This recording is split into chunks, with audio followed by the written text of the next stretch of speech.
Good evening, everyone. I'd like to call this meeting of the Sterling Heights City Council to order. Please stand with me for the Pledge of Allegiance and remain standing for the invocation. I pledge allegiance to the flag of the United States of America and to the republic for which it stands, one nation, under God, indivisible, with liberty and justice for all.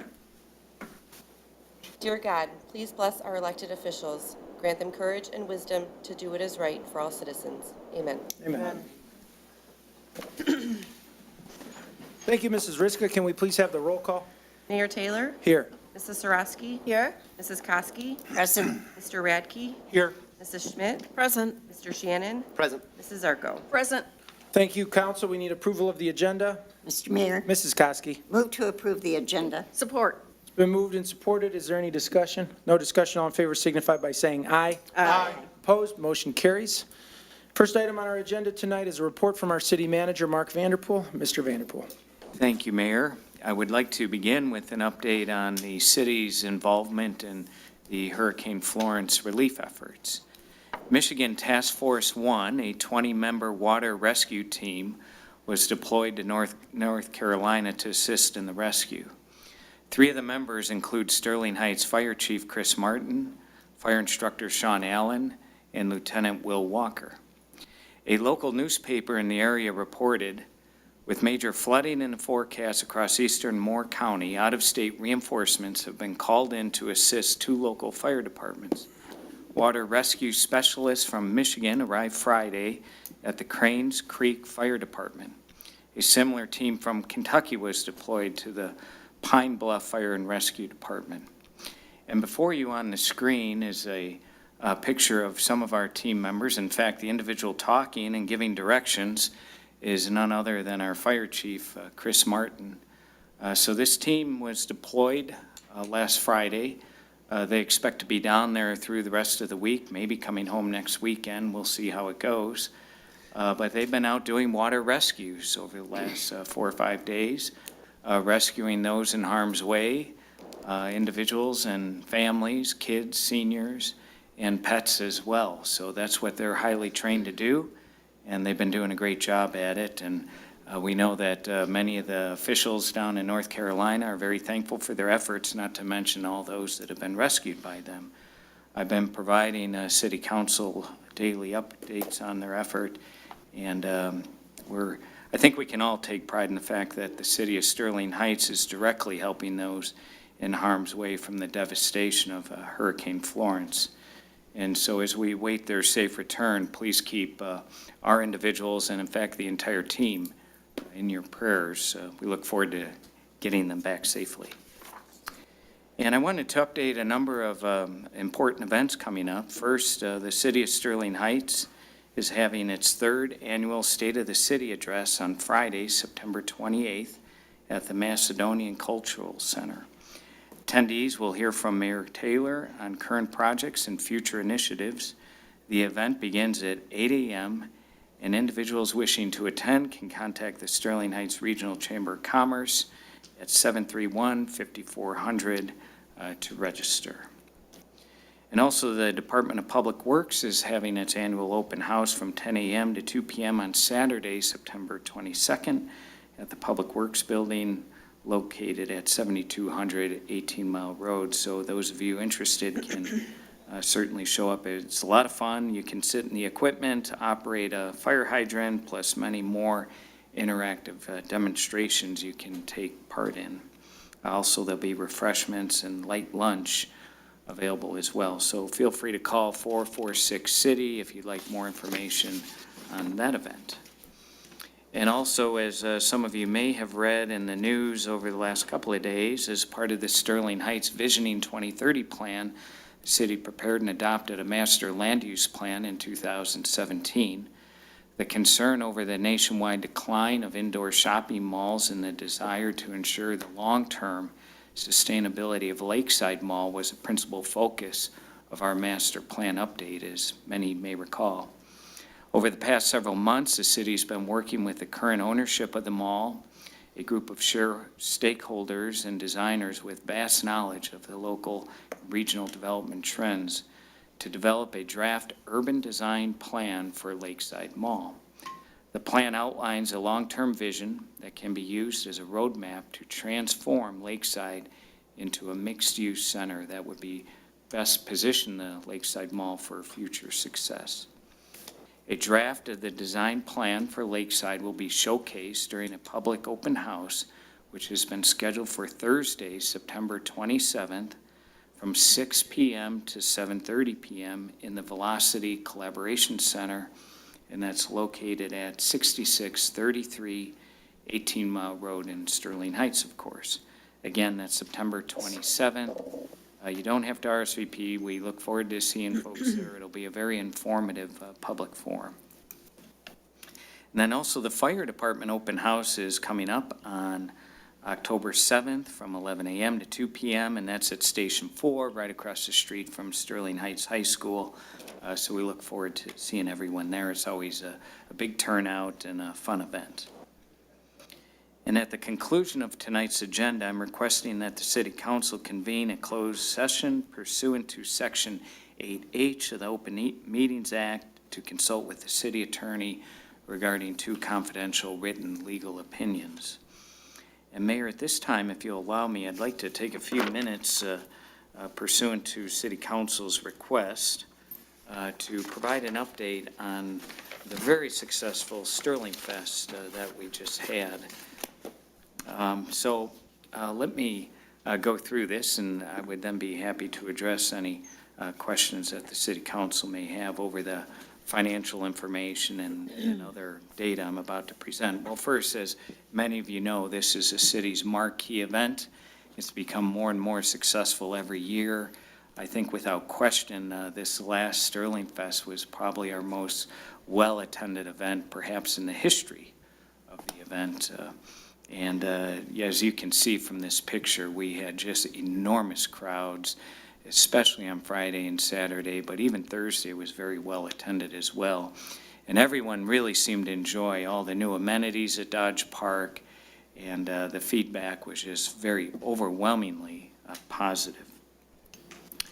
So what do individuals like most about Sterling Fest? And I threw a few on the screen here. There's many others, but I think first and foremost, it's free. For the most part, there's no attendance fee to get in. There's no parking fee. It's a very affordable event. It's certainly family friendly. That seems to be the theme that we hear back in a lot of the positive feedback, that individuals feel really safe bringing their children, and it's obviously family friendly. There's something for everyone, from the jazz court to the concert series to the children's tent, the carnival, and the art fair. There really is something for everyone there. It's a lot of fun. You can't go to Sterling Fest without having fun. And it creates really a strong sense of community pride. It seems more than ever before that everyone looks forward to Sterling Fest, almost like a summer vacation. Now, everyone looks forward to it every year, and can't wait to hear all the great lineups that we have planned.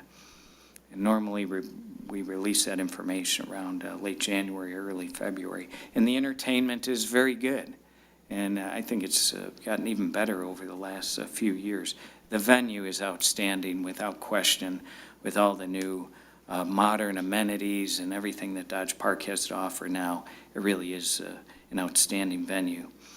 It's very safe, it's clean, and it's been recognized by many outsiders like the Detroit News, who voted it the best summer festival a number of years ago.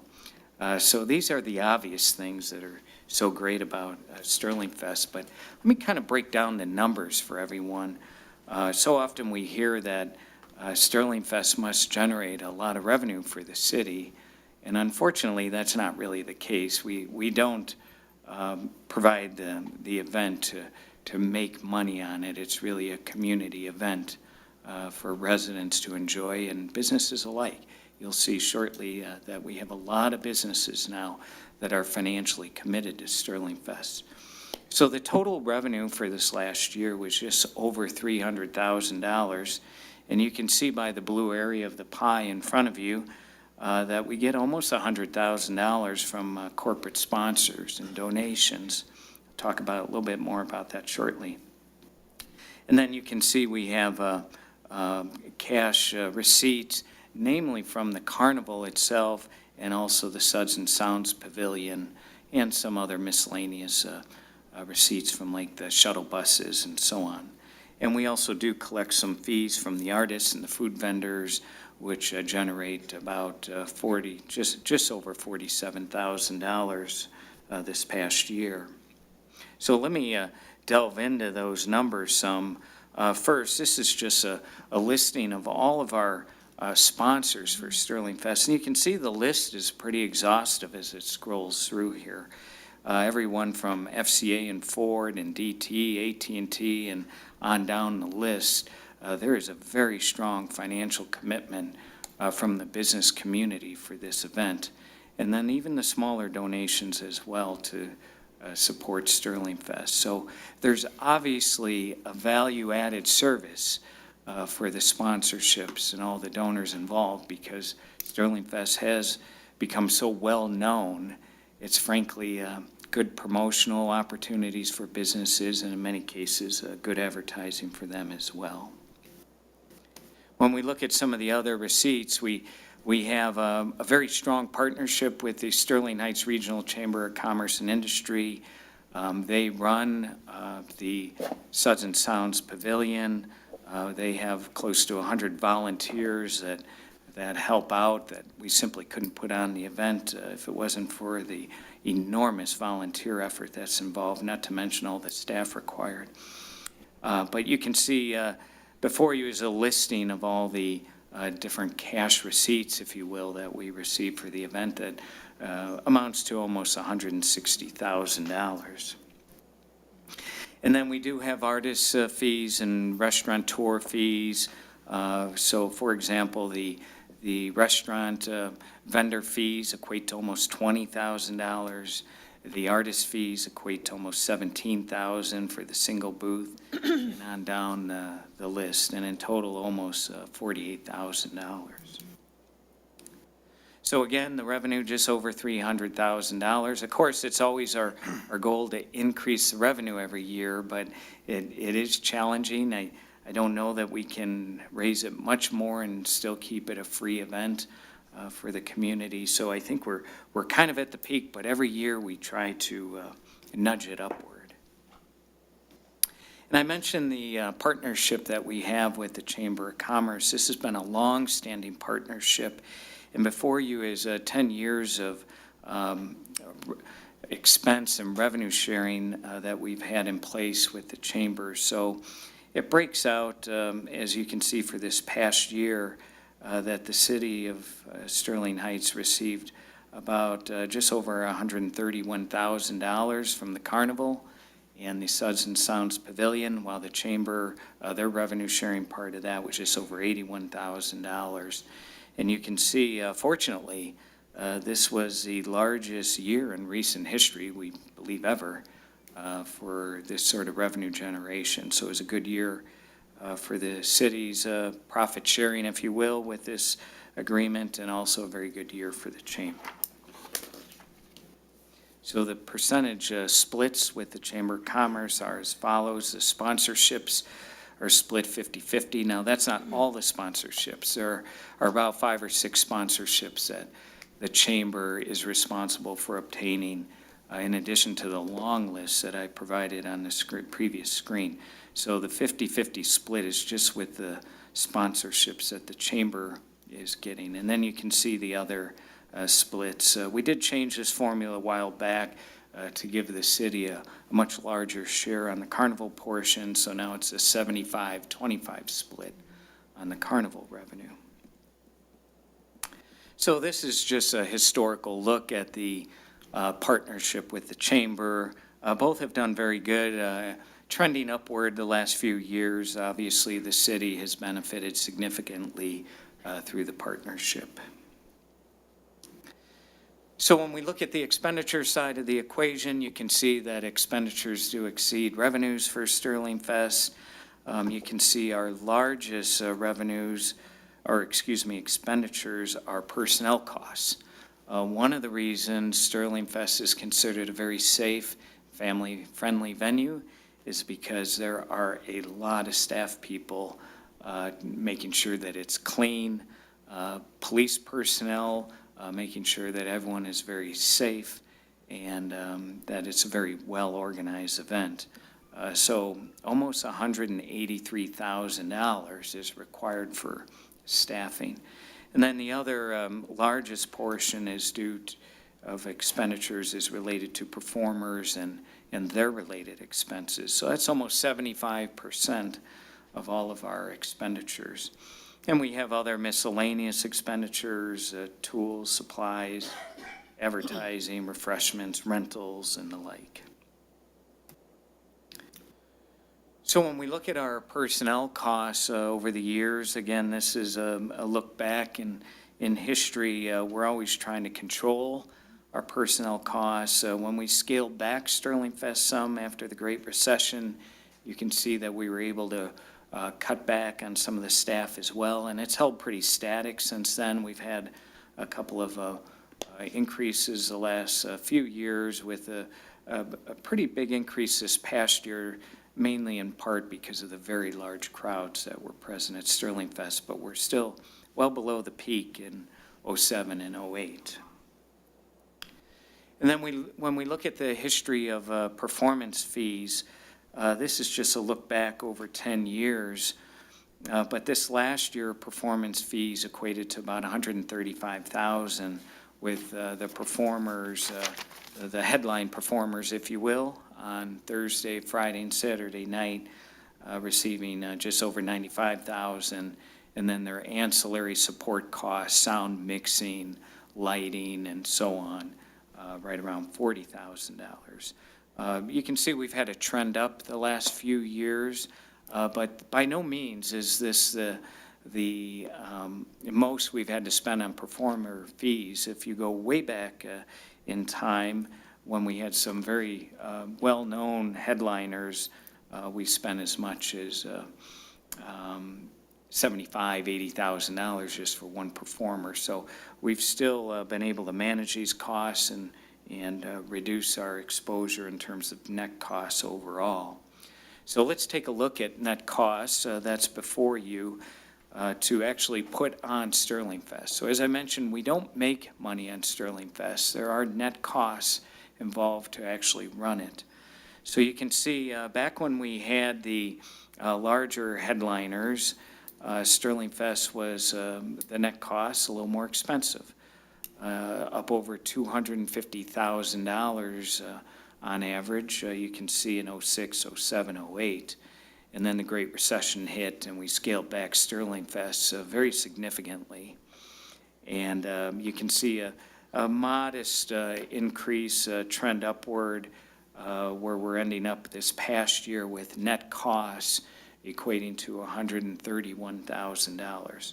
I think most would agree that to put on an event of that magnitude over 3 days with crowds in excess, well in excess of 100,000 people, that $131,000 is probably a pretty reasonable cost to pay, considering the benefit of the event itself.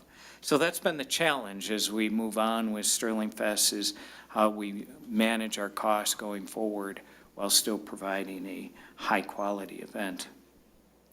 Now, the cautionary tale with Sterling Fest is that there is quite a bit of risk exposure for the city. The last couple of years, we've been blessed with just incredible weather. This last year was no exception. We just had really good weather all three events. So that obviously helps to manage our costs and to keep it down in the $131,000 range. But with just one rain out, one of the 3 days, or let's say a modest rain, a little bit each day, let's say a 30% reduction in revenue, you could see that our expenditure, our risk for the net cost expenditure would potentially go up to close to $175,000. And that's because while we would be losing revenue with rain in either the Carnival or the Suds and Sounds Pavilion and other areas, we would still have the same amount of expenditures.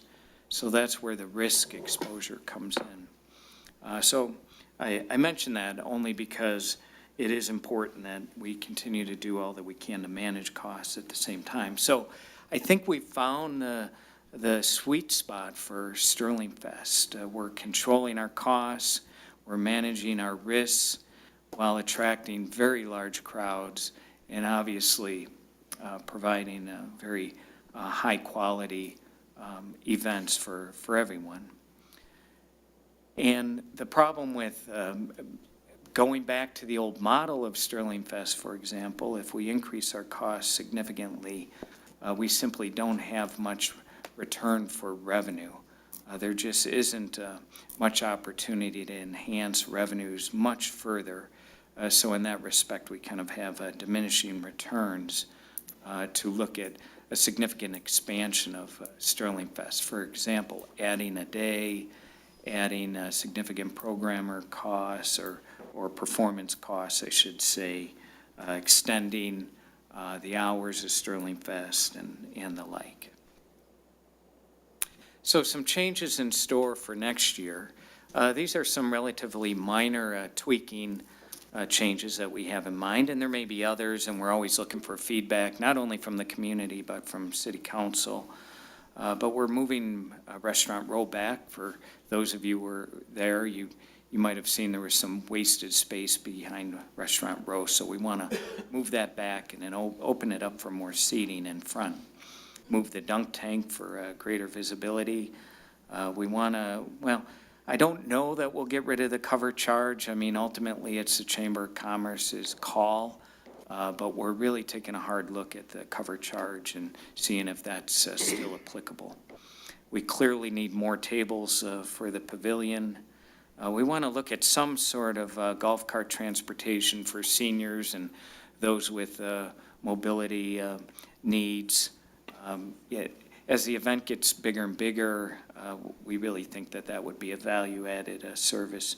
We want to put mall directory style kiosks around for informational purposes so everyone knows what's going on at any given venue at any given time.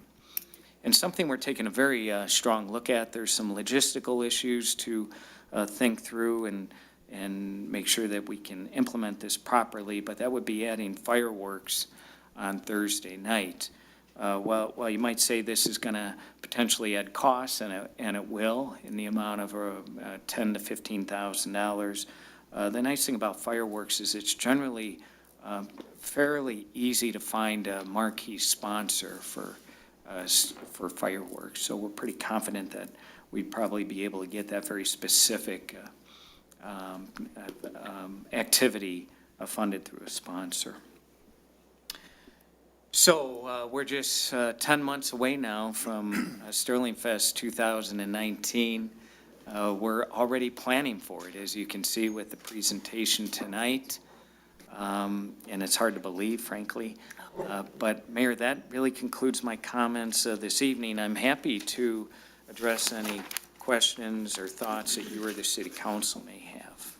Okay, thank you very much, Mr. Vanderpool. I'll open it up to my colleagues on the City Council for any questions or comments regarding the Sterling Fest presentation. Anyone like to go first? Mr. Mayor? Mr. Radke. So I kind of have a little bit of a list here, so we'll kind of walk our way through them.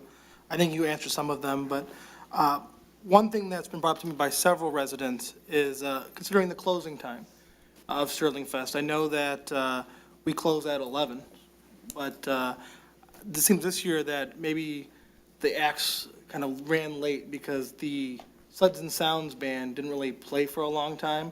A lot of folks felt that maybe that should be extended a little bit. And that would also hopefully add to alcohol sales. Now, there's a question about that, whether it actually does or does not, but I think that that was a suggestion that was brought up to me. To piggyback off that, I also was asked by several people about our alcohol selection. I know that we have Bud Light, you know, the Budweiser beer tent, and then we have a few craft beers, but I know that for the younger generation, or at least people around my age, we'd like a larger craft brewery selection on top of possible liquor sales. I don't know if we've ever explored that, but I think that besides the wine selection, we could maybe add something in there. close, no.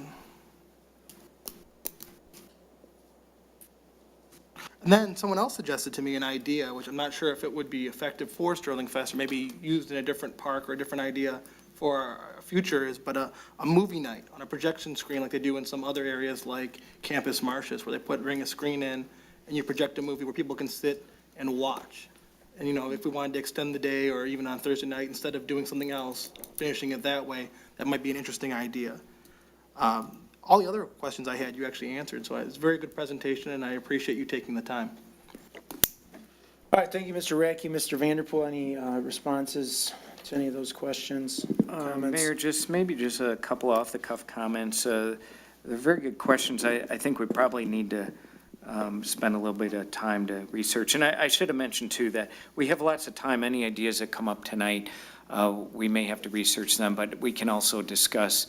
We'll, of course, get back to you sooner than strategic planning, but you also have another opportunity at strategic planning to, we can talk about a little further, and maybe then we'll have a more definitive plans to discuss. But the movie night, I think we do that currently. I think that's a good idea. I know Kyle's in the audience.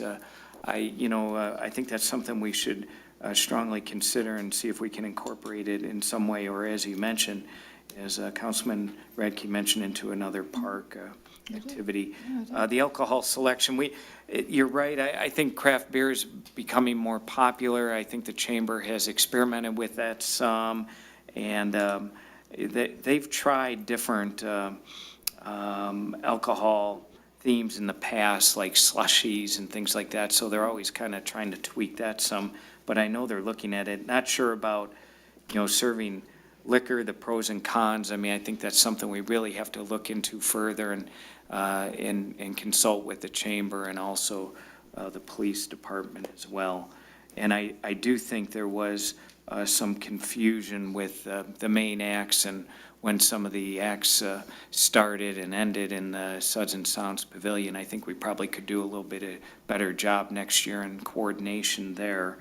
But in terms of closing time, there is an ability to go to midnight with the chamber's liquor license. In the past, there has been some relatively modest extensions of 15 minutes up to a half hour, perhaps in a few years, I recall. But that's something where we have the latitude, but there again, I think we'd have to consult closely with the police department and the police chief and the chamber. And, so these are ideas that I'm happy to research further and get back with City Council with more detailed information. All right, thank you, Mr. Vanderpool. Council, anyone else? Mr. Shannon. Just briefly, a couple things that I thought of as Mr. Radke was pointing out some of the ideas that he had. I guess the first thing would be is that looking at the hours, extending it into midnight. I mean, these workers are working all weekend long, or all those 3 days. Ending an hour later, they're getting up in the morning again. To do it all over again would probably be kind of difficult, in my opinion. The second thing is the liquor. I don't think that would even be a possibility because, we serve beer, we serve wine. These are volunteers that do it. Making mixed drinks and those kind of things would require a bartender. I don't know if that would even be possible. So I'm fine with beer and wine, but I do agree with him that I think that we should have a better beer selection.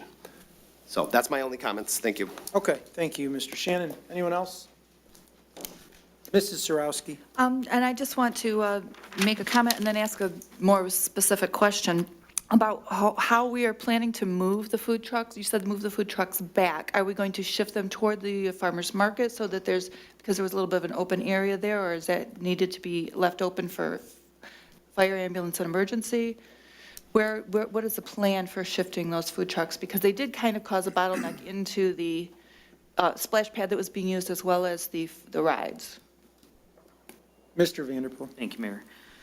Mayor Pro Tem Sarowski, the idea would be to move the food vending booths further back, so closer toward Utica Road. So that would I think that would free up some of the congestion you referenced by the splash pad. Okay, so they and open up some of that. More on the grass then instead of on the pavement. Well, they may still be on the pavement, but definitely move back. There was just a lot of open space behind, unusable space behind the food vendors. Okay, all right, very good. Thank you very much. That was my only concern. Anyone else? Mrs. Zarko? Thank you, Mayor Taylor. Just to, I think, agree with Mr. Shannon about a couple of things. And mainly, it's the liquor, the actual liquor being on premises. I think that we've been very successful with what we have already been able to sell. However, I'm not really a drinker, so when it comes to craft beers or anything like that, if that's going to make people happy, then maybe that's something we can research. But the actual alcohol is, I would think, would be more of a problem than it would be an asset. The other thing is the closing time. If we could get the total amount of what it would cost to keep the Sterling Fest open for, say, an hour longer. But while we're doing that, let's find out what it would cost less to close it an hour earlier. So let's see where our savings would be if that's what we decided to do. I'm not saying doing it, but I want to look at it both ways. If we're going to find out how much it's going to cost to stay open later, then how much is less it would cost to close earlier.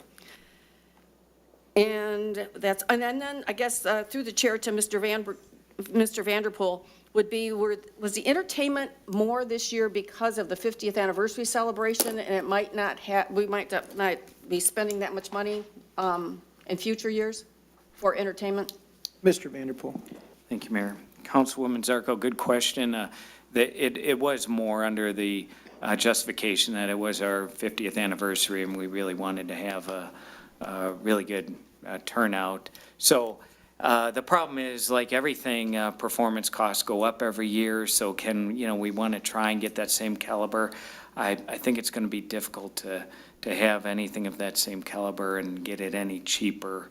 So that's a very complicated process we go through in November, December, and it just depends on, who's booking in the area and taking advantage of economies of scale. But in essence, you're correct. It's a little higher because of our 50th anniversary.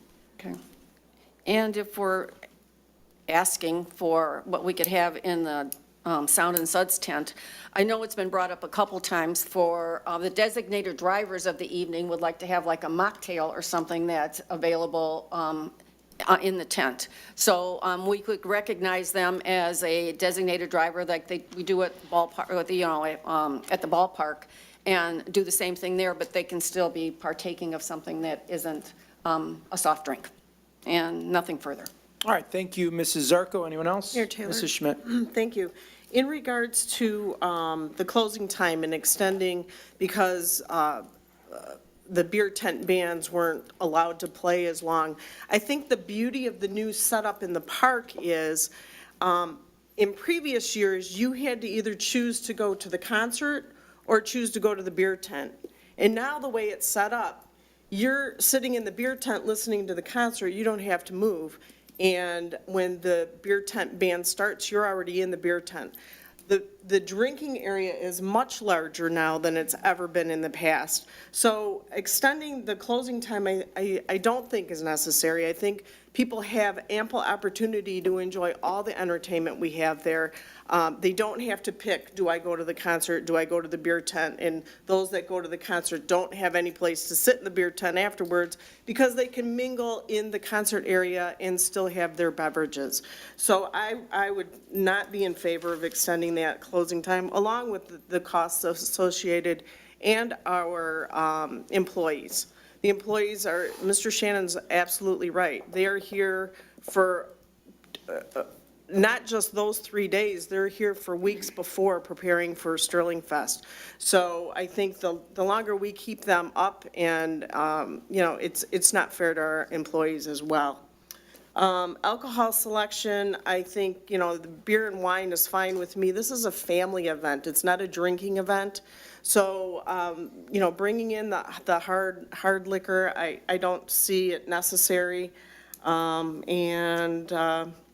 than the fantastic time and feedback that I got from residents this year, I think administration did a fantastic job with Sterling Fest. So I have nothing further. Thank you, Mrs. Schmidt. Mrs. Koski. Thank you. In regard to the hours, I would like to see the hours stay as is.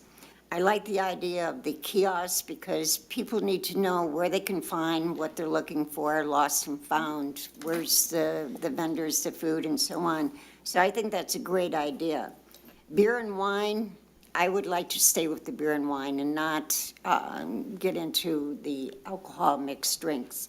Because, as my colleague said, this is a family event, and I would prefer to keep it as close to that. My only other comment is I would like to reach out to the residents and get some of their input. We want to know cards in the past for different issues. How's this department doing? How's that department doing? And I was wondering if maybe in our next magazine, we might be able to put a little "we want to know" card or a sheet in there. What are your thoughts in regard to Sterling Fest? What would you like to see changed? What did you like the best? Just so that we get an idea of what do the residents think. Do they like it as is? What would they like to see improved? That's it. All right, thank you, Mrs. Koski. A couple questions for you, Mr. Vanderpool. I'll ask, and if you can answer, please do. If not, we'll get it sometime in the future. But the attendance figures, can you tell me how those are calculated, if there's any, exact science behind it, or how those are estimated, do you know? Mayor, it's an excellent question. We've had a lot of people ask that.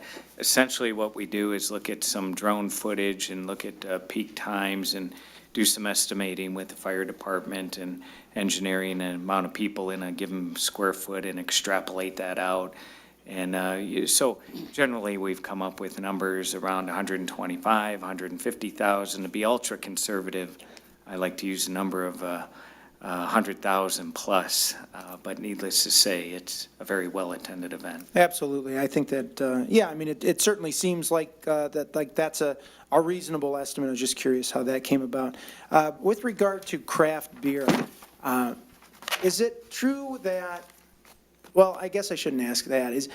I've heard in the past that we have sponsorships from like Budweiser, and Budweiser might pay a significant amount of money to be an exclusive beer vendor. Is that the case, and does that impact what other kind of beer offerings we can have at Sterling Fest, do you know? Yeah, Mayor, that's correct. One of the big sponsors is, I believe it's Petapren. And their primary brand, if you will, is, I believe, Bud Light. So in that way, they're an indirect beer sponsor. But could we look at other sponsors through them or other distributors? Quite possibly. I don't know. That's something we could look into. Yeah, I think that's a good idea. I think craft beer is obviously something very popular, and it's something you can possibly charge even more money for. So I'd like to see what, if we can get more diverse drink offerings and maybe expand the area where the drinks can be offered. At peak time, it was very, very busy at the beer tent. So the closing time, you mentioned that the chamber gets the liquor license from the state of Michigan and it's restricted to 12 a.m. Do you know if they're able to apply for and receive a different license, or is it just, is that what they'd be stuck with no matter what? Do you know? Yeah, that's a good question, Mayor. I don't know if I have the answer, but what I can say is that they have asked and received for modifications from the state on the liquor license. For example, every year, the area in which alcohol can be served has been modified somewhat significantly this year, and the state has approved that. I don't know that the state, I think we'd have a hard time getting any sort of extension beyond 12 a.m. from the state. I suppose it's possible, but not likely. Okay, understood. I think maybe a reasonable compromise there would be extending the closing time maybe just on Saturday. I'm sensitive, too, to the fact that we've got a lot of employees that are working hard and they're putting a lot of hours in this weekend. And, you know, so if it were to go to 12 o'clock on Thursday, and then they're right back at it early on Friday morning, that might be a hardship. Whereas with Saturday, you know, hopefully they get some opportunity to sleep in. I know a lot of people are back at it, breaking it down the next day, but you do have probably a better argument to make. I think that it would be less of a hardship on our employees on Saturday night. Saturday night's generally our biggest crowd. Certainly this year, I could tell you the party, a lot of people wanted to keep going and keep going. And so extending it to midnight maybe would not have been such a bad idea on Saturday. But so that's, I think, maybe a reasonable compromise position, and we could see how it goes. Maybe if it goes really well, we can talk about expanding it, or maybe not. I think a lot of chatter I heard was it should be 4 days. It should be Thursday, Friday, Saturday, Sunday. But I'm also sensitive to the fact that too much of a good thing is a problem sometimes. That you don't necessarily want to have too much because then it might take away from the other days. And so certainly not a bad thing to keep people wanting more rather than saying that was too much. A question about the revenue versus expenditures as it relates to our capacity. So I've heard people say we should have these mega acts, huge acts, and that would be great, you know, Kid Rock. I don't know that we could fit a whole lot more people in for what we had Friday and Saturday night. Do you know, Mr. Vanderpool or Mr. Langlois, about how close to capacity we were at our amphitheater there? Any ideas or estimates? Mayor, this is just anecdotal, but I would say on, well, really Friday and Saturday, we were probably at 80-90% capacity. I just don't know that you could pack many more people into that area. And the problem with that is, you know, you'd have to spend, you know, another $150,000 to get an act like Kid Rock, and just zero ability to generate any revenue off that, just because the Suds and Sounds Pavilion was just jam-packed for Friday night and Saturday night. So there's just, you know, diminishing returns in that respect. And probably maybe the biggest concern would be just a disruption into the neighborhoods of parking. And, you know, I recall when we had, some of you may remember this, REO Speedwagon, which was a really large turnout. There were people from all over Metro Detroit coming to that event, and the intrusion into the neighborhoods was really significant. People were hanging from trees.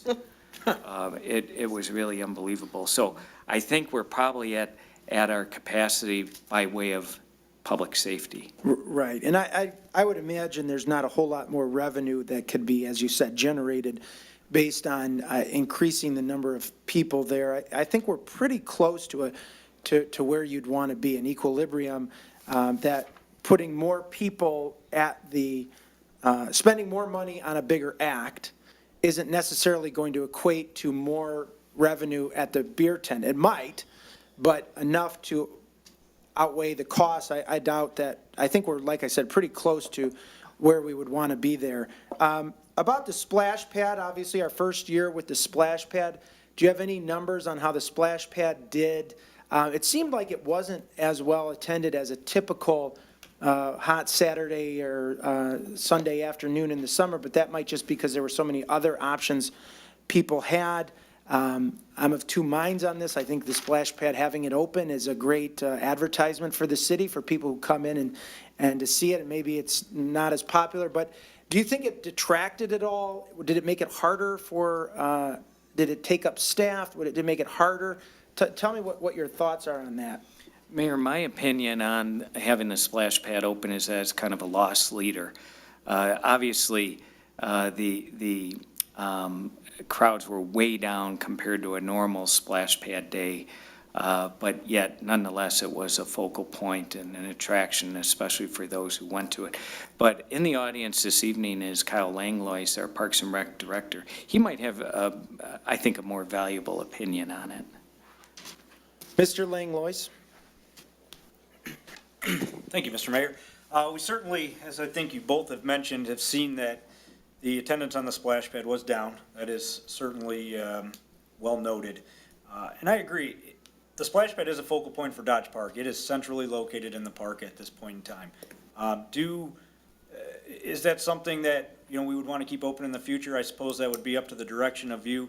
I think it's very difficult for people to lug a pool bag with towels and wet swimsuits and then get around the festival. They have to take a bus in, wait in line to change if they're going to go to something else on the festival. I think you can make a case either way for it. The people who really want to use the splash pad, they're going to do it. Some people, they're there to eat food, listen to music, and go on the carnival ride. So I think it's a toss-up whether we do it. Certainly the people who used it appreciated it, and they got to go on the slide as many times as they wanted without waiting in line, which is different from normal days, and they got to really have their run of the park. So I think our busiest times, we probably had about 100 people, which on really busy days, you're looking at more like 300 people. Gotcha. Okay, thank you, Kyle. Another thing, Mr. Vanderpool, was personnel costs. I noticed that from the mid-2000s, the cost was pretty significant, and then around 2008, 9, 10, it dropped very significantly, and it's starting to creep back up. Now, I didn't have a chance to write down the figures from those slides, but I personally think that the personnel cost being a little bit on the high side, I'm perfectly fine with that. I thought we had a tremendous police presence this year, which I think is a great thing for the festival. It gives people the sense that they're very safe and secure there. You really did, it was noticeable. The police were out in force, and they weren't being intrusive, and I think we had very, very few police incidents. Chief, I mean, I don't know if you're prepared to speak to that, but do you know if there were any significant police incidents there, fights, crime, anything like that you can report? Mayor Taylor, we did improve our security presence this year. We had 2 large acts this year instead of 1. We had, a lot of people don't know this, we have undercover officers that are dressed in plain clothes milling around the carnival, the beer tent area, and the concert area. We've increased our presence with our undercover officers. We had 4 officers dedicated to nothing but bicycle patrol, and we patrolled the entire lower bowl of Dodge Park, the other side of the new bridge into the trail system, because during Sterling Fest, the trail system, that lower bowl area are packed with visitors and people walking to Sterling Fest. And with that bridge now and the redesign of the park, we had tremendous amount of people walking through the trail, so we had that completely covered this year. So we had police officers everywhere, and we had almost no major incidents, nothing. So we had everything covered, and I felt very well protected at every corner. Yeah, I did too. I thought it worked out very well. Mr. Vanderpool, about that slide, I think you've got it up on your computer there. Can you explain what caused the dramatic drop in personnel costs from the mid-2000s to the 2008, 9, 10 timeframe, and how that maybe affected Sterling Fest? Sure. Mayor, well, first of all, with the Great Recession, everyone knows we had to make cuts everywhere, and that included Sterling Fest. But we had to revamp a lot of the services we provided. For example, the chamber now provides volunteer services to clean the pavilion. We used to do that with in-house services in the past. There's a cleaning service now on site. So we contract out a number of services now at Sterling Fest. We reduce our overtime to the extent possible. And you may recall in the old days, we used to clean up the entire site on Sunday, which was triple time. Mm-hmm. Now we wait until Monday. So the community has to look at that for a day with some of the debris strewn about and so on. But Monday we're back at it and we get it cleaned up. We haven't had a lot of complaints. So those are just a few small examples of ways we cut costs. And then we scaled back, as I mentioned, the performers as well, which meant we felt a little more comfortable scaling back some of our fire protection there. And also police, we scaled back some But as you can see, the trend upward, the last year in particular, was almost entirely due to overtime in the police department. Okay, I think it's money well spent. As I said, I think it keeps the incidents to a minimum, and it gives people the sense of safety and security there to come out in great numbers. So bear with me, I'm almost done here. The beer tent, I did hear, I think it was you, Mrs. Schmidt, that mentioned that the beer tent, you're able to hear the concert, so the seating area is larger and you're able to hear the concert going on the main stage based on the way that the amphitheater is configured now. And I would say, though, I went in there during the main acts, and it wasn't really as clear as I would have hoped. With the ambient noise in the pavilion, it made it difficult to really hear the act. So I'm wondering if we could just pipe that in through the speakers that we have that are already set up for the acts in the pavilion. Obviously, I don't know that we'd want it to be as loud as the concert, but at least it would maybe, help with the atmosphere in there, and that might be good. And I was also curious if that would be something that we could kind of amplify the music out throughout the park a little bit more, not necessarily into the carnival area, but that's something that I'd like to see considered. And then, last but not least, the fireworks is an intriguing option. I think the fireworks were a huge success for our 50th anniversary, and I'm not sure if I should say the fireworks were a huge success for our 50th anniversary or the reverse, that our 50th anniversary was a huge success because of our fireworks, and I think it might have more to do with the latter.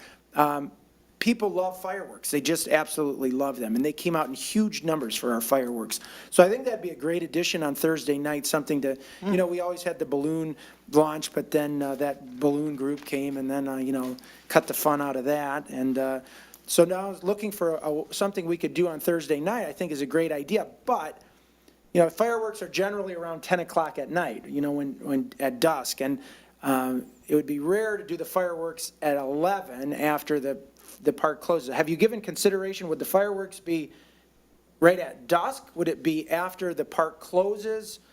Or is that still to be determined, Mr. Vanderpool? Mayor, I think the simple question is still to be determined. We've debated even as recent as today, whether that should be at 9:30 or, after the event. There's a lot of logistical issues that Mr. Langlois and his team has to look into along with the police department. So I just don't have a good answer. Right.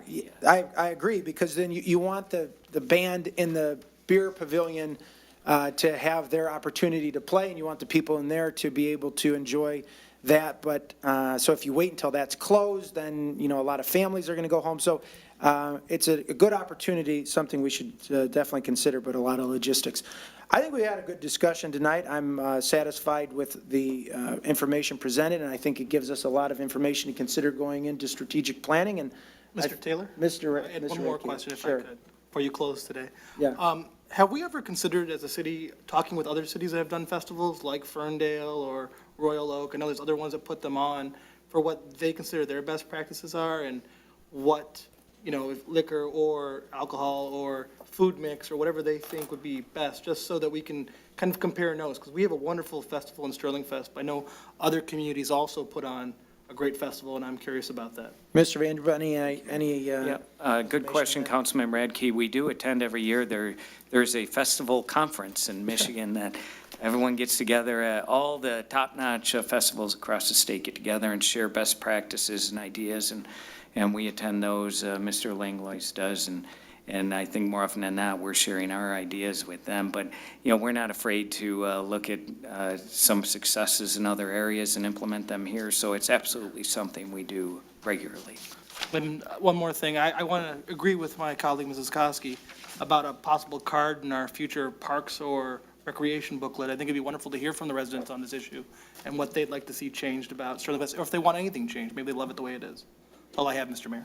All right, anyone else, any last second follow-ups? One final thing? No? All right, I guess, for me, I like the idea of the dunk tank being moved. I've got some good ideas for where you could move that, Mr. Vanderpool. So with that, we will close that portion. And if anybody in the audience has any questions or comments about Sterling Fest, certainly you're welcome to present them this evening during communications from citizens, or contact us at any time throughout the year. So thank you, everyone, for the information presented tonight. Mr. Vanderpool, anything else under your Mayor, you'll manager's be glad report? to know I have nothing more. Okay, thank you very much.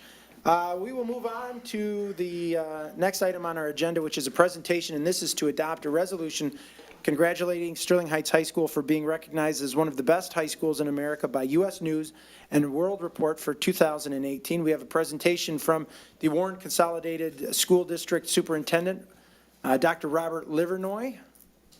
Dr. Livernoy. And the board? And I see members of the Board of Education. Bernie? Good evening, everyone. Good evening.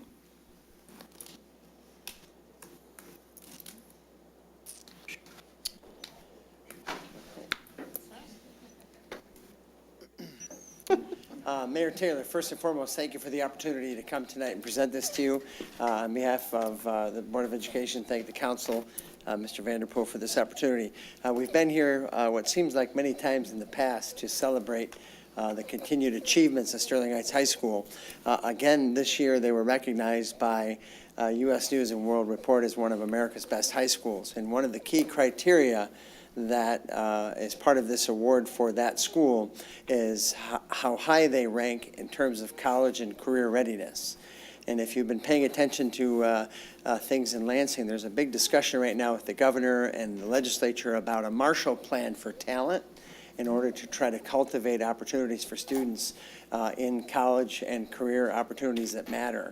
And to have Sterling Heights High School be recognized again by U.S. News and World Report continues to demonstrate that the school is many, many steps ahead of what the state is attempting to cultivate. And if it weren't for the vision of this board, who I'd like to take a moment and introduce if I could. Absolutely. This is our president of the Board of Education, Ms. Sue Trombley. Thank you for having us. It's our treasurer, Mr. Brian White, one of our trustees, Ms. Leah Birdie, and our secretary, Ms. Sue Catula, and trustee, Mr. Carl Weckerly. And with me is my chief academic officer, Mr. John Bernia.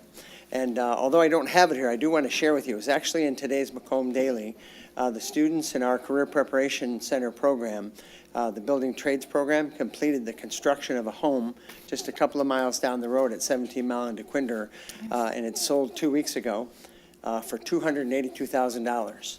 And this is a program within our school where they spend roughly a half day at the Career Center in any number of different career pathways, this one being building trades. This home, as I mentioned, sold a couple of weeks ago. On the first day we listed it, it sold. And what's extraordinary about this is when you think, and you hear all the time the notion that there's shortages in certain trades, you can never find a plumber or whatnot, and you hear this conversation in Lansing about a Marshall Plan for talent, I can tell you, and it's a demonstration of the work that's done at this school and all of our schools with the vision of this board to continue to support programs that are relevant for kids. And when you have an opportunity, if you look at today's Macomb Daily or visit the school district website, this home is spectacular. And as I say all the time, it was built, as we say, by a bunch of kids. It's extraordinary. And the skills they take from this program, they go right out into the workforce and are becoming part of our solution. So on that note, I'd like to take a moment and present to you another banner. I'll pass this down to Ms. Catula. And if you'll hold that. Once again, Warren Consolidated Schools, in partnership with you and the city, proudly announced Sterling Heights High School as one of America's top high schools, as reported in U.S. News and World Report. And I couldn't be prouder to continue to serve this community. As you all know, my children went to this school, and they're all doing very well. In fact, most of them have moved out already, so life is good for them. And as I said, if not for the steadfast devotion of this Board of Education, it would be a different place for kids. But otherwise, thank you very much for your time tonight, and I'm proud of the efforts of the city and everything you're doing, especially just as a side note, Chief Wojciechowski and Director Langlohr, top shelf people. The response we get from them is extraordinary and really contributes to the success we have in our schools. So thank you very much. Thank you very much, Dr. Livernoy. Thank Round of you. applause. If you guys would stay right there, I have a plaque I'd like to present to you, and maybe we'll take a picture with the plaque, and then we have a resolution that Mrs. Schmidt is going to read for you, okay? Wonderful. So hang on, Thank take you. it tight 1 minute. I'll put this back up. Hold the banner.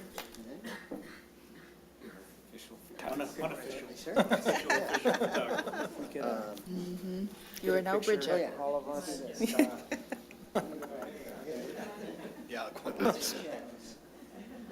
We need Bridget again. Absolutely. All right, here we go. I'm going to take a couple. 1, 2, 3. Couple more. All right, I think I got a good one. All right, thank you all. Starts with you guys, we appreciate it.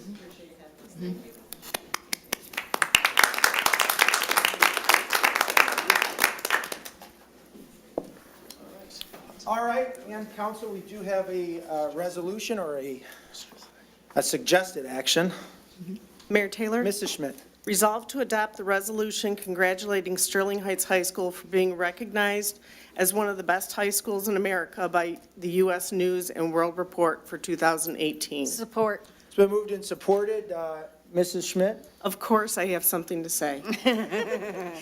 My 8th solid year, my final year as a parent there at Sterling Heights High School. Can't say enough about Craig Miller and his staff there. They're phenomenal. As an employee of the district and Career Prep Center, Dr. Livernoy mentioned today, very proud of the district as a whole. We work well together and strive hard for our kids. So on behalf of your parent population, thank you very much for your vision and the staff over at Sterling Heights High School. I love it there, and I'm going to miss it once I'm gone, but I will visit. So thank you. Thank you, Mrs. Schmidt. Council, anyone else? Mayor Taylor? Mrs. Zarko. As long as Dr. Livernoy is here, I'd like to give him a challenge, besides being very happy with what you've been able to accomplish with Warren Consolidated Schools, the students, the teachers, parents, because I know it's like a juggling act trying to keep everybody at least semi-happy. But what my challenge would be is to expand CPC to include more trades for our young kids who really don't want to go to college, it's not the right fit for them, but still want to be productive in society once they're out of school.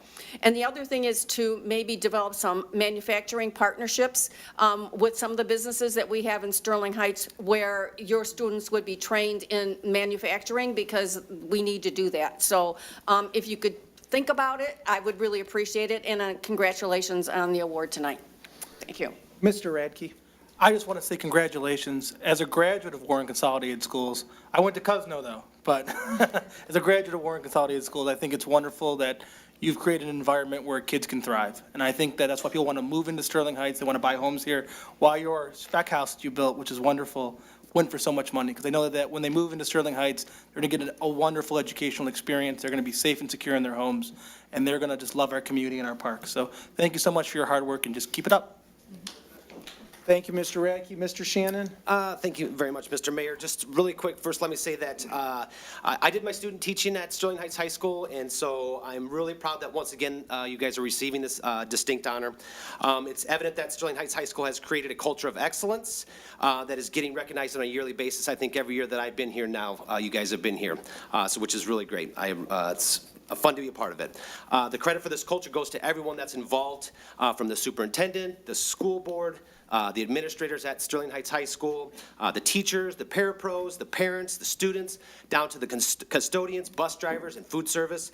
You're all doing an outstanding job providing our students with excellent skills that they are going to need to be successful in the 21st century economy. I'm really happy that the city is recognizing the Sterling Heights High School because we are very impressed with your continued excellence. So thank you for everything that you guys do. Thank you, Mr. Shannon. Mrs. Koski. Thank you. Warren Consolidated Schools is why we moved to Sterling Heights. 3 sons, 1 granddaughter have graduated from Warren Con Schools, and I now have 2 grandchildren in Warren Con Schools, so keep up the excellent work. Thank you, Mrs. Koski. Mrs. Sarowski. Might as well make it 100% here. So Oh, I again, won't have anything to say. highly unlikely. However, yes, congratulations. I'm a public school graduate, although it was Grand Ledge system way back on the west side of the state. I understand how hard you work. All teachers do, all administrators do, and I want to thank you for giving our students many options. Even though I planned to go to college, I still took auto shop, wood shop, drafting classes, just to experience other things. Public schools can offer that sometimes other schools can't. And so offering this to the children and young adults is extremely important, giving them the best tools they can to succeed. So again, thank you very much. Thank you, Ms. Sarowski. Thank you, but Dr. Livernoy, your Board of Education and the staff at Sterling Heights High School, you guys do a tremendous job, and we're lucky to have a great school district like Warren Consolidated in our city. You know, a lot of what we do is to try to improve the quality of life for our residents and try to make the city an attractive place for families and people of all ages and generations to move to and live in. And we know that among the highest requirements that people have is a good school district, which is outside of our control. And we are very blessed to have two great school districts like Warren Consolidated and Utica Community Schools, that we don't have to even worry about that we are able to do all the things that we can, and that's just kind of, it's a given. It's something that we shouldn't take for granted, though, because it takes a lot of hard work, and, from one board to another, we thank you for all the work that you guys do, and thank you for being here tonight. And on a final closing note, for educational purposes only, if you have carpenters or, plumbers or anybody that needs to do work, like maybe finish a master bathroom, finish a basement, for educational purposes only, I can have them at my house, and, we can see what we can arrange. So thank you again very much. We appreciate all you guys do, and another big round of applause for our Warren Sterling Heights High School. Great job. Thank you. All right. With that, we will, do we need to vote? We do need to vote. We haven't voted yet. All in favor signify by saying aye. Aye. Opposed, motion carries. Moving on, first item on the business portion of our agenda the first is the ordinance adoption. This is to consider adoption of an ordinance amending Chapter 2, Article 5 of the City Code for the purposes of implementing changes in the benefits paid to eligible personnel of the 41A Judicial District Court. Is there anyone in the audience who'd like to speak on this item? If not, council, we need a motion. Mayor Taylor, Mrs. Zarko. resolve to adopt the One ordinance. moment, please. I have to, Mayor Taylor, Mrs. Sarowski. I'm sorry to interrupt you, Mrs. Zarko, but I have to recuse myself from this vote completely and end deliberations. Thank you. Okay, thank you, Mrs. Sarowski. Mrs. Zarko. Resolve to adopt the ordinance amending Chapter 2, Article 5 of the City Code for the purpose of implementing changes in the benefits paid to eligible personnel of the 41A Judicial District Court. Support. It's been moved and supported. Is there any discussion? With no discussion, all in favor signify by saying aye. Aye. Opposed? Motion carries 6-0 with one abstention for Mrs. Sarowski. Next item on our agenda tonight is the consent agenda. Is there anyone in the audience who'd like to speak on any item on tonight's consent agenda? If not, council, we need a motion. Mr. Mayor, Mrs. Koski. move to approve the consent agenda. Support. It's been moved and supported with no discussion. All in favor signify by saying aye. Aye. Opposed? Motion carries. Completes that portion of our agenda. Move on to communications from citizens. Is there anyone who'd like to speak on any item not on tonight's agenda? Take you first, miss.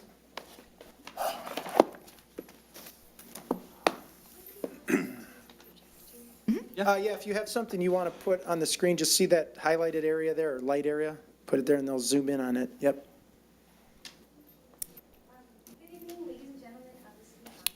My name is Anjana, and I'm currently a senior at the International Academy's East Campus.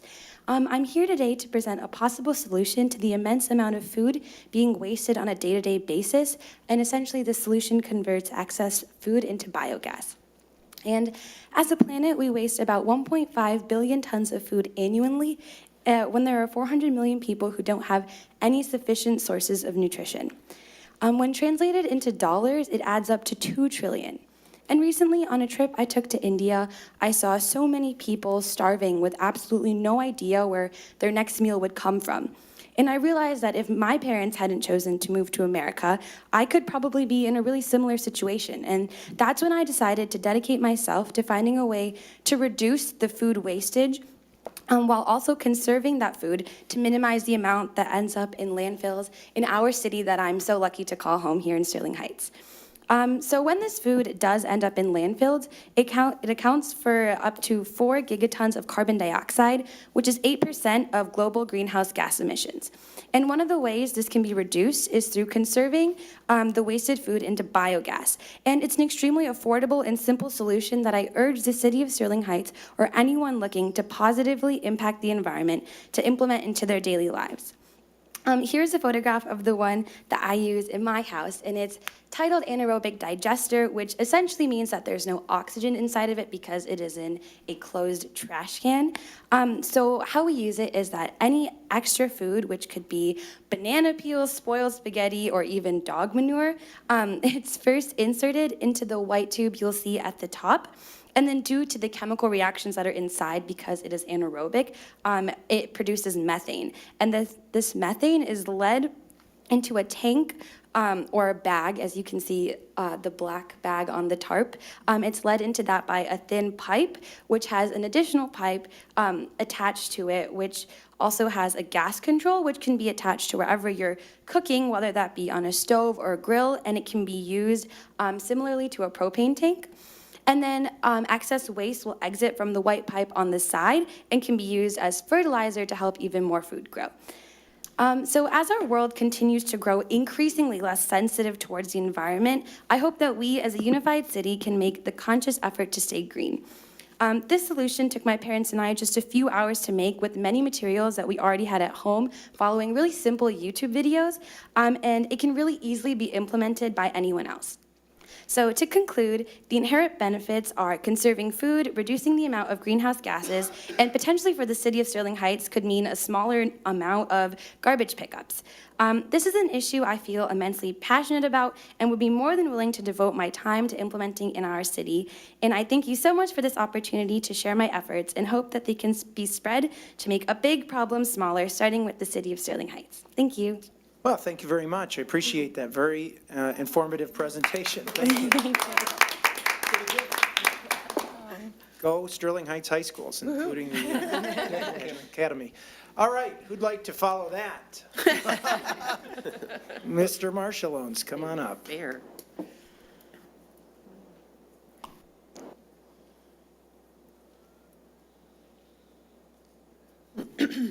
My name is Harry Marshallones. I'm a citizen of Sterling Heights.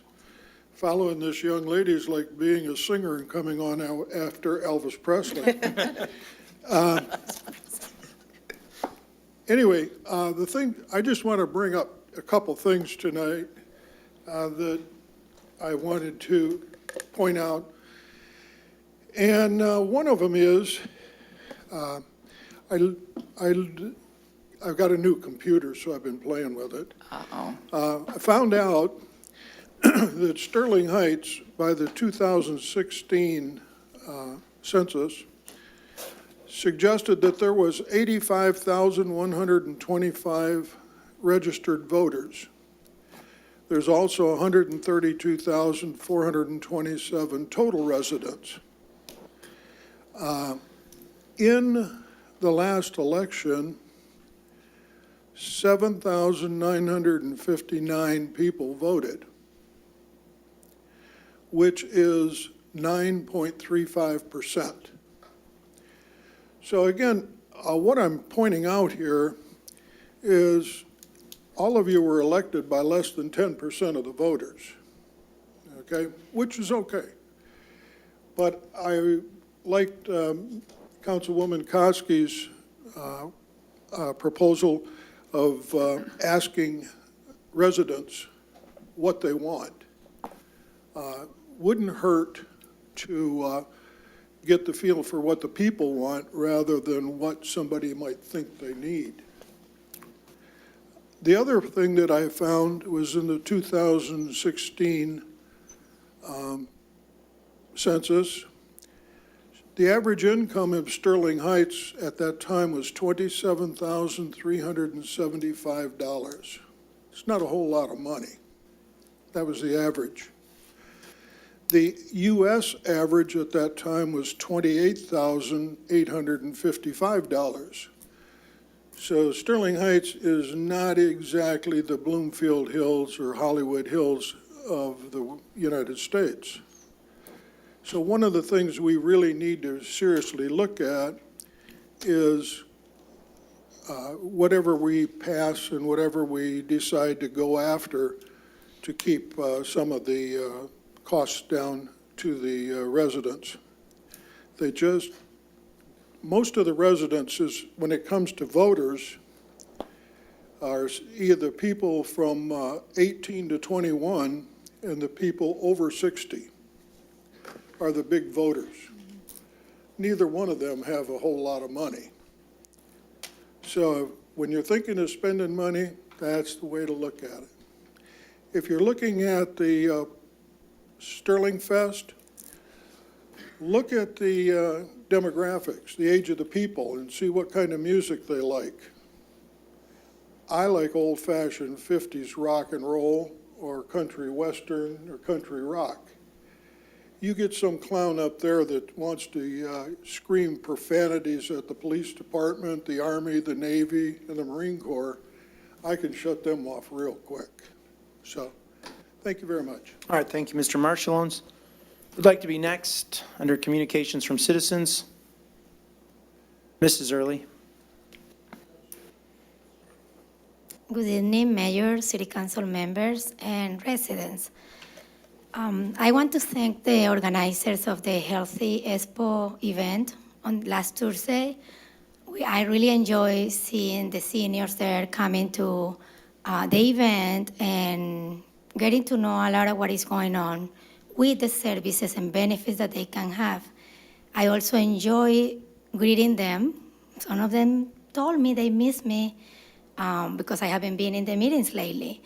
Well, I'm here, and one of the reasons is the comments that were given regarding the proposal for the bike trail. Some of those residents who were coming there were mentioning how disheartening it is not to think about the seniors that live in that area just because. I know we want to have everything in our city, but is everything necessary? We already went through that process. That proposal was stopped.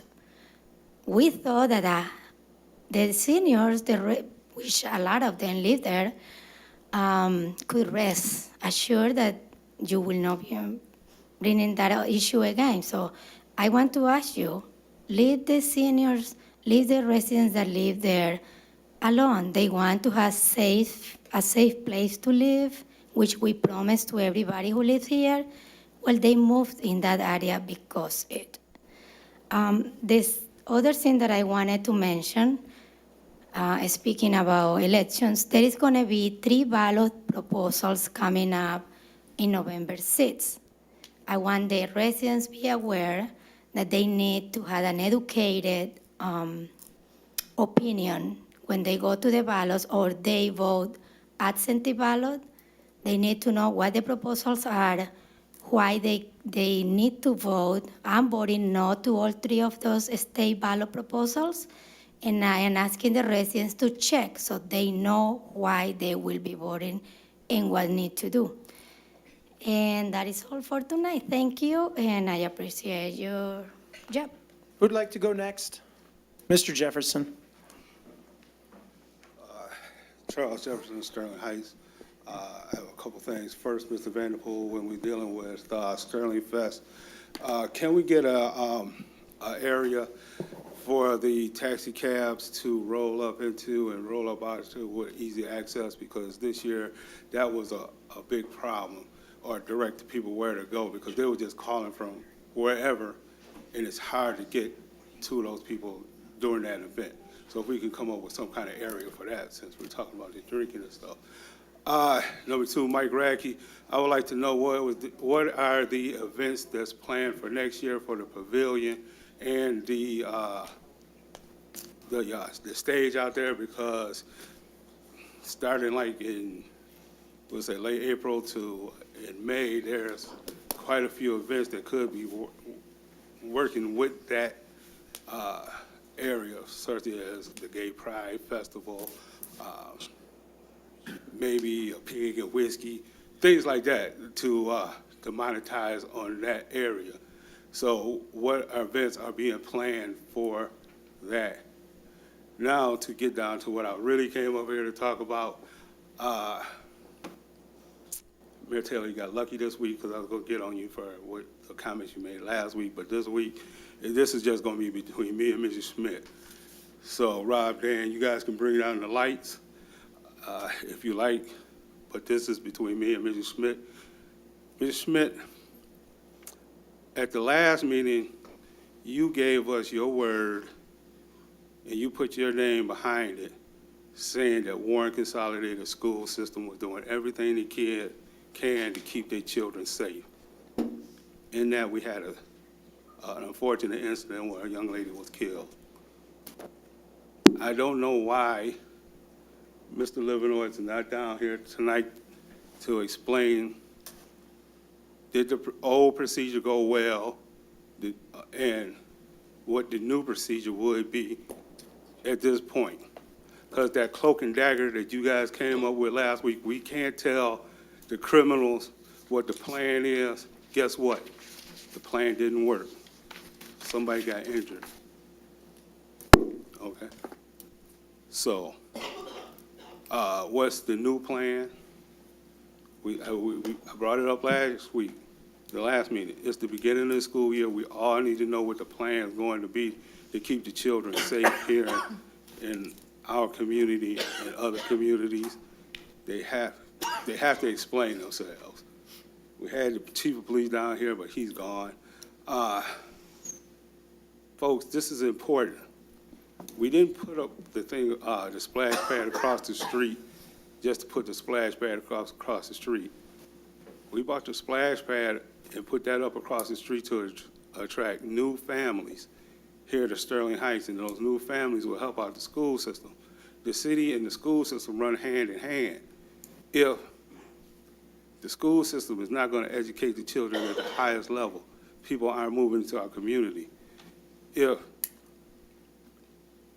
the children aren't going to be safe when going to school, guess what?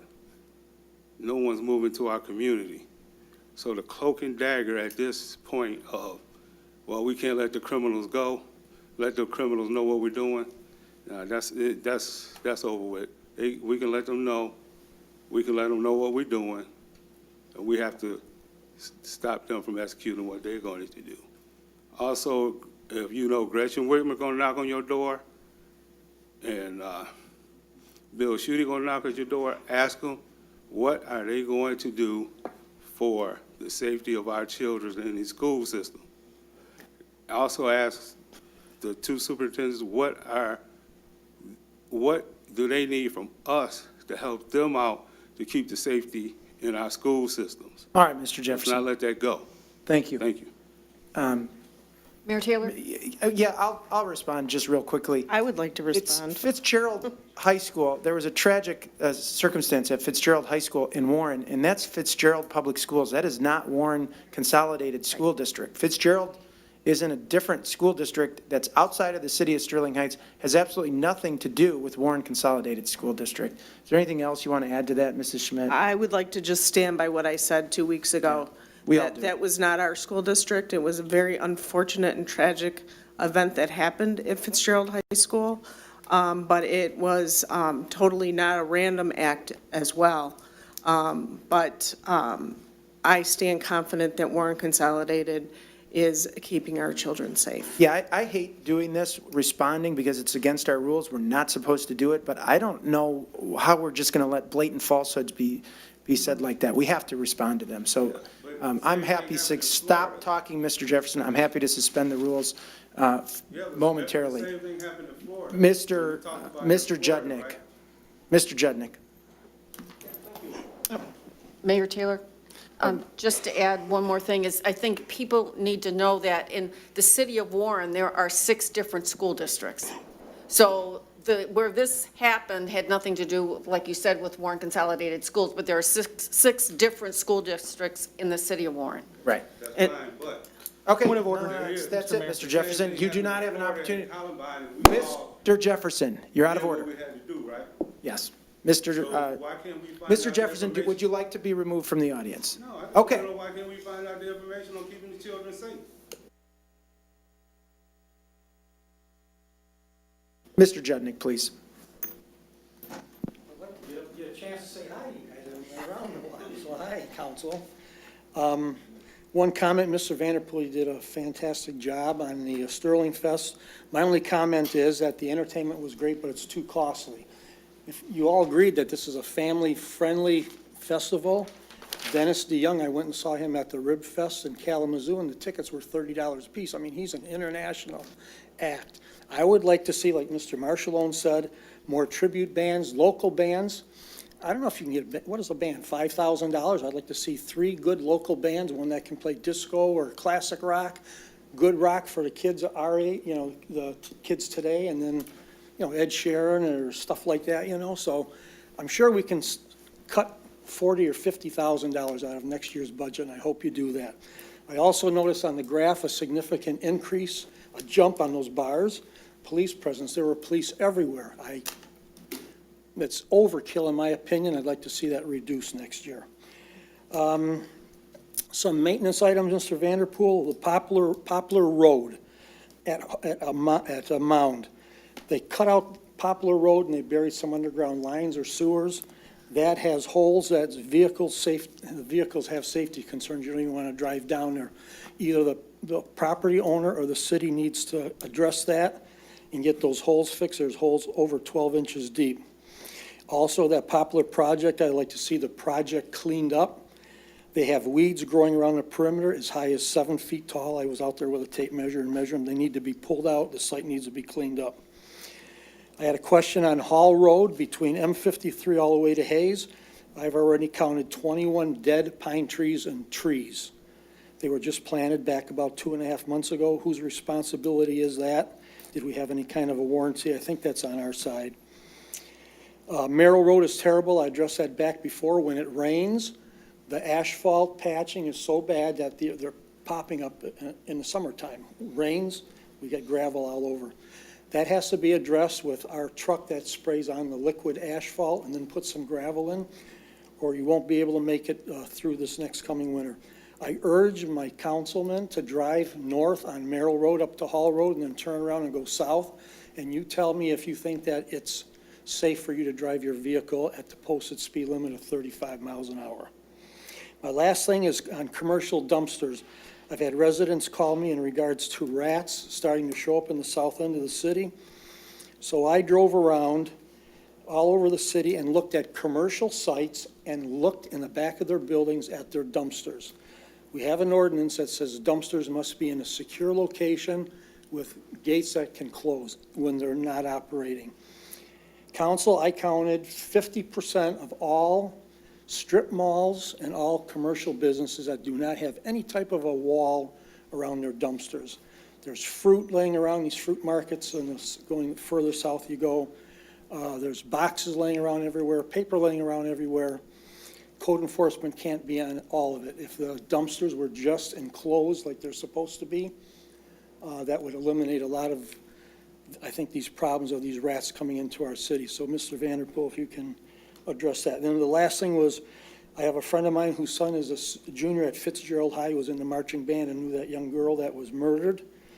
Right away, people are jumping on the school. Well, where's the metal detectors, this and that? You can't stop what's in a person's heart. She smuggled that knife in there and she had premeditated murder and she killed that poor girl. So can't blame that on the school system. You just can't do it. So anyhow, glad to be back. You guys are doing, last thing, I was against the tax increase for the recreation. I made a mistake. The park looks great. You did a fantastic job. It's beautiful. So, yeah, so I'm glad I'm paying. Mr. Judnick? I'm glad and the last thing, don't close the beer tent. You said, well, maybe we'll close the beer tent. Well, no, you need a place to get drunk, so don't close the Oh, beer tent. Joe, you're almost really. Well, you know, I try to be nice to you. I know, well, last year you were drunk. This year I didn't, yeah, Yeah, so you got that in. You got that in, Mr. Judnick, I and had to get it. Well, you know how I good am. for you, I do. No, but you're still a good. Sadly. I know. All right, Mr. Judnick. Anybody else on communications from citizens? What a fun time Mr. Judnick always is. All right, we'll move on to reports from city administration. Mr. Vanderpool, anything? Mayor, just quickly, first, the taxi cab stand idea is a good one. We'll have to look into that to see what we can do for Sterling Fest. The dead trees on M59, that is covered under warranty. Those will be done either this fall or in the spring. But in any given mass tree planting like that, there's always some die-off of around 10% or so. And those are typically covered under warranty. Merrill Road will be resurfaced spring, summer of next year. However, we will make sure that necessary repairs are made. And we'll definitely look into the dumpster issue. At the very least, garbage has to be put in the dumpsters. And if that's not occurring, we need to take appropriate action. And that's it, Mayor. Thank you. Thank you, Mr. Vanderpool. Mr. Koszybski? We do have 2 items for tonight. All right, thank you. Council, open it up to reports or new business. Anyone?